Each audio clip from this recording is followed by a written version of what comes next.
একজন ওল্ড প্লেয়ারের মুখ থেকে এই কথাটা তখনই বেরোয় যখন সে তার স্কিলকে হারিয়ে ফেলে। যেই পুরানো প্লেয়ারের গেম প্লেটা দেখে আজ তোমরা হাসছো, এমন একটা সময় ছিল যাকে কাস্টম খেলার জন্য সর্বপ্রথম হায়ার করে নিয়ে যাওয়া হতো। যেই পুরনো প্লেয়ারটার গেম প্লে দেখে আজ তোমরা হাসছো, একটাবার খোঁজ নিয়ে দেখো সেই প্লেয়ারটার গেম প্লে দেখেই একটা সময় অনেক মানুষ গেম খেলা শিখেছে। যেই ওল্ড প্লেয়ারটার খেলা দেখে আজ তোমরা তোমাদের গ্রুপে নিতেও লজ্জা পাচ্ছ, খোঁজ নিয়ে দেখো সেই ওল্ড প্লেয়ারটা কোনো একটা সময় কোনো একটা গিল্ডের লিডার বা অফিসার ছিল। যেই ওল্ড প্লেয়ারটা আজ তোমাদের রিভাইভ দিতে যেতে ভয় পাচ্ছে, মনে রেখো একটা সময় ছিল যখন এই প্লেয়ারটাই পুরো মাঠ একা ফাঁকা করে বুইয়া নিয়ে আসতো।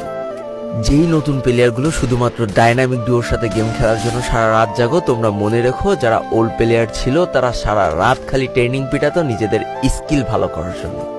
আমি জানি আজকের দিনের যারা অন ট্যাপ মারা প্লেয়ার তারা কখনোই ফিল করতে পারবে না যে বসে জুম করে উঠে হেডশট মারার মজাটা আসলে কি ছিল। আমি জানি যেসব ওল্ড প্লেয়াররা এই গেমের থেকে হারিয়ে গিয়েছে তারা এই গেমটাকে আজও ভালোবাসে। জীবনে এমন হাজারো ওল্ড প্লেয়ার আছে যাদের ফ্রি ফায়ারই ছিল জীবনে প্রথম রাত জাগার কারণ। আমি জানি এমন হাজারো ওল্ড প্লেয়ার আছে যাদের রেজাল্ট খারাপ করারও প্রথম কারণ ছিল এই ফ্রি ফায়ার। আজকের দিনের নতুন প্লেয়াররা উচ্চ স্বরে বলে আমি ফ্রি ফায়ার গেমটাকে প্রচুর ভালোবাসি, আর যারা ওল্ড প্লেয়ার ছিল তারা বলতো ফ্রি ফায়ার আমার ইমোশন। একটা না দুইটা না অনেক কটি বছর এই ফ্রি ফায়ার গেমটার সাথে কাটিয়ে দিয়েছি, অনেক ভালো ভালো বন্ধু পেয়েছি, আবার অনেক মানুষকে হারিয়েও ফেলেছি। আমি জানি এমন অনেক ওল্ড প্লেয়ার আছে যারা এখনো এই ফ্রি ফায়ার গেমটাকে দিনের পর দিন খেলেই চলেছে সেই ইমোশনের জায়গা থেকে। স্যালুট তাদেরকে।